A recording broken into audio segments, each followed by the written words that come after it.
Today we are going to discuss about the story of village Palampur. So what is the purpose of this story? That is the overview of this lesson. Dear students, in this lesson we will learn what are the basic features of production. When we talk about farming, what is the basic requirement for farming, and then how do you use the modern technology to get advancements and to develop your farming into a profitable sector. In the same way, in this unit we shall be discussing about what are the main activities in relating to farming, what are the basic factors of production. In the similar way, what are the new techniques that were brought into India to improve the agricultural output, and later we will also discuss what are the basic factors of livelihood other than farming in our country. Next, moving on to understand the introduction of the lesson. This village named Palampur, we are talking about an imaginary village.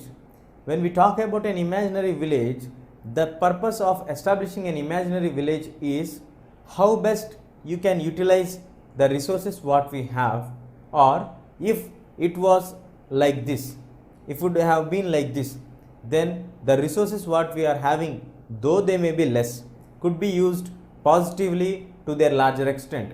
That we can learn by having imaginary villages as utopian models which are explained by Aristotle and Socrates during those period of times. From then we have these imaginary setups coming up in order to explain any topic. Now let us look at the structure of the village of Palampur. The village of Palampur is located near western parts of India, near near Uttar Pradesh. So on the northwestern part of Uttar Pradesh, we have a imaginary village named our Palampur, which is around 3 kilometers away from a much more bigger village, Raiganj. It is very well connected with the Raiganj to the Palampur, and the roads are all weathered roads. When we talk about the all weathered roads are the roads which can be used in any season, which means in summer generally all roads are good for usage, but when it comes to rainy season, because of India having heavy rains, we may have problems and difficulties in using the roads which are made with mud. So when we talk about the all weather roads, here in the rainy season also we can utilize the road properly without any difficulty, because these are cement and the concrete roads. That's how we say that these are all weather roads. And we also find on these roads the different means of transport like buffaloes, bullock carts. Then we also have the loads, transport, vans, vehicles, all we from the modern age to the ancient period, whatever we are using from the villages, from the bullock carts, horse tangus, and then we also have the modern invented machines which run the vehicles are vans. So all means of transports are available in this village. And when we talk about the family structures, here we have the total of 450 families, whereas in these 450 families, upper caste families are 80 families. These 80 families control more than 50 to 60% of the entire land in that particular village. And we also have the population coming under the lower strata, that is the SC, ST populations, which accommodate nearly for 1/3 of the population in the village. And we also can see that these farmers, the farmers of Palampur, are actually using the bore wells, and they are having very good these irrigational facilities, because they have irrigation facilities supported by electricity. Electricity was not known to many villages even today in India. Though India has 6.8 lakh villages, only few villages are having electricity. So many lakhs of villages do not know what is electricity. But as we mentioned earlier, we are discussing about an imaginary village. So in this imaginary village, we added one more flavor for that one, that if villages are benefited with electricity, how would the production would be. So electricity has been present in the Palampur village, where the farmers are utilizing this electricity to draw the water from the far off places using the tube wells and the bore wells for their farming. That is how they are able to do multi-cropping system. Multi-cropping in the sense not in the same piece of land, but they are able to do first crop, second crop and the third crop. That's what I mentioned as multi-cropping. Then moving on to understand that in villages we generally don't find any health centers, but here we have established that more as that we have one primary health center also established in order to take care of the people here.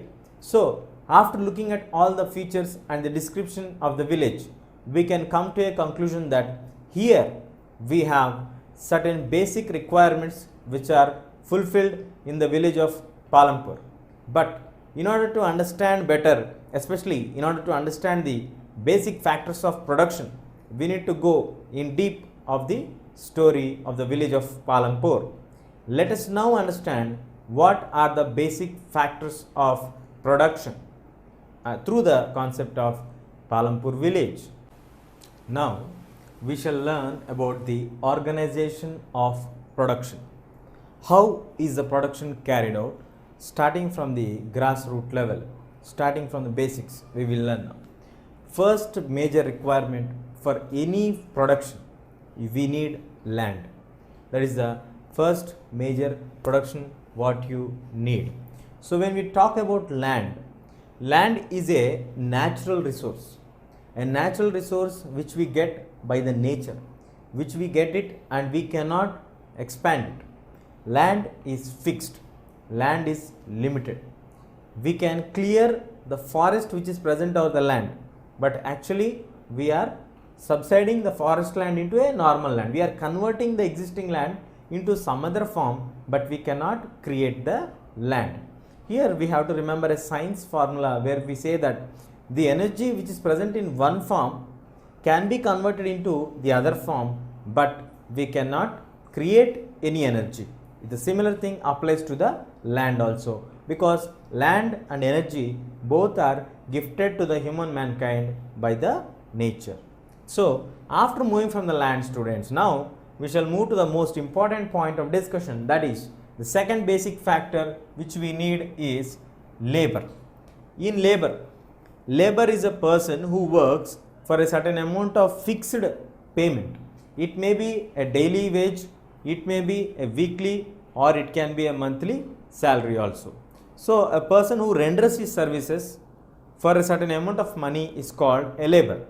In this labor, we again have the people, those who are highly educated, those who are prescribed for a particular task, those who are specialized in doing that particular job, those people are called skilled labor.